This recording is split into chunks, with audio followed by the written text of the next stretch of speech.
संत श्री गजानन महाराज प्रकट दिनानिमित्त नेरूळमधील doctor DY. Patil विद्यापीठातील मंदिरात दर्शनासाठी भाविकांनी गर्दी केली होती। या दिनी साकारलेला दीपोत्सवाचा देखावा संपूर्ण वातावरणाला वेगळीच रंगत चढवत होता। शेगावच्या गजानन महाराजांच्या कार्याचे महत्त्व सांगणारा देखावाही येथे तयार करण्यात आला होता। शेगावला न जाता महाराजांचं दर्शन घेण्यासाठी ठाणे, नवी मुंबई तसेच मुंबईतील भक्तांनी यावेळी दर्शनासाठी नेरूळ येथील या मंदिरात मोठ्या संख्येने गर्दी केली होती। माणसांमध्ये कितीही गुण असले तरी परमेश्वराचा आशीर्वाद सर्वात महत्त्वपूर्ण असल्याचं विजय पाटील यांनी यावेळी गजानन महाराजांवरील आपली श्रद्धा व्यक्त करताना सांगितलंय। आपल्या नवी मुंबईमध्ये आलेल्या त्या मंदिराच्या द्वारे असंख्य भक्तांना त्याचं दर्शन घेता येते आणि म्हणून ते प्रसन्न वातावरण इथे निर्माण झालेले आहे आणि भक्तगण गजानन महाराजांचा फार मोठ्या प्रमाणात मुंबई, नवी मुंबई, ठाणे या भागात आहे। मला खूप आनंद वाटतो की भक्तगण एवढ्या मोठ्या संख्येने इथे आलेत आणि प्रकट दिवसाचा दर्शन महाराजांचं दर्शन घेत आहेत। आज माणसाला किती गुण असले पण त्याला एक परमेश्वराचे आशीर्वाद फार महत्त्वाचे असतात आणि म्हणूनच मला असं वाटतं की परमेश्वराच्या आशीर्वादाशिवाय आपण काही साध्य करू शकत नाही। म्हणून आता प्रत्येक माणसाला परमेश्वराच्या आशीर्वादाची गरज असते। गजानन महाराजांवरील आपली श्रद्धा प्रकट करण्यासाठी माजी आमदार मंदाताई म्हात्रे, पुष्पलताताई पाटील, शासकीय अधिकारी तसेच कार्यकर्त्यांनी उपस्थिती दर्शवली होती। गजानन महाराजांचं हे रूप भक्तांसाठी समाधान, आनंद, प्रोत्साहन देणारं ठरत असल्याचं माजी आमदार मंदाताई म्हात्रे यांनी यावेळी सांगितलं।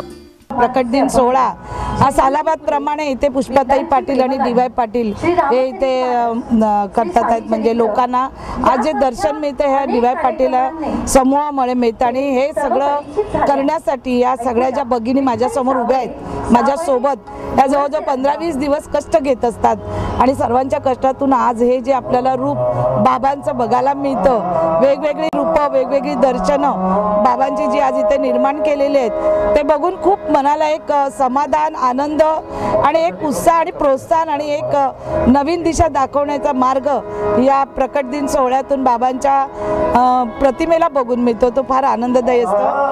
विजय पाटील असतील, पुष्पाताई पाटील असतील, त्यांच्यामुळे आज हजारो भाविकांना इथे अन्नदानाचा, प्रसादाचा लाभ घेता येतो। महाराजांचा हा सोहळा साजरा करताना भक्तांमध्येही कमालीचा उत्साह दिसून हा प्रकट दिन आमुच्यासाठी जणू दिवाळी दसरा असल्याचं वर्णन भक्तांनी केलंय। हा सण साजरा करतो पण आम्ही डी.वाय. पाटील विद्यानगरमध्ये गजानन महाराजांचा प्रकट दिनाचा सोहळा हाच आमचा दिवाळी दसरा सण आहे आणि ह्या सणाला आम्हाला सगळ्यांना उत्स्फूर्त करणारी एक प्रेरणा माझी व्यक्ती आहे ती म्हणजे सौ पुष्पलता डी. पाटील। पुष्पलता डी. पाटीलांना दादांचा वर्ग हस्त आहे की तू पुढे जा आणि एकच कर, त्याचप्रमाणे सर्व मुलांचं, मुलींचं सहकार्य आहे। म्हणून आज आमच्यासारखी क्षुल्लक माणसं सुद्धा ह्या सोहळ्याला आमचा हातभार लावतात। गजानन महाराजांची पोथी हे सर्वस्व आहे आमचं आणि त्याप्रमाणे आम्ही त्याचं पारायण करतो। दुसऱ्या दिवशी एक पालखी सोहळा साजरा केला जातो। या पालखीला यावर्षी तर आम्ही हत्तीने मिरवणूक काढली होती। शाळेतली मुलं, लेझीम, रंगीबेरंगी साड्या नेसलेल्या बायका, इतका सुंदर, अविस्मरणीय, अवर्णनीय असा तो सोहळा असतो जो आम्ही डी.वाय. पाटील कॅम्पसमध्ये, डी.वाय. पाटील कॅम्पसच्या सभोवताली मिरवणूक काढून साजरा करतो। संध्याकाळी भक्ती संगीतामुळे संपूर्ण वातावरणाला एक वेगळीच रंगत चढली होती। जाता जाता एक नजर टाकूया या स्वरभक्ती निनादाकडे।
वीडियो जर्नलिस्ट महेश अलवाईचा, शुभांगी रणखांबे, MPTV।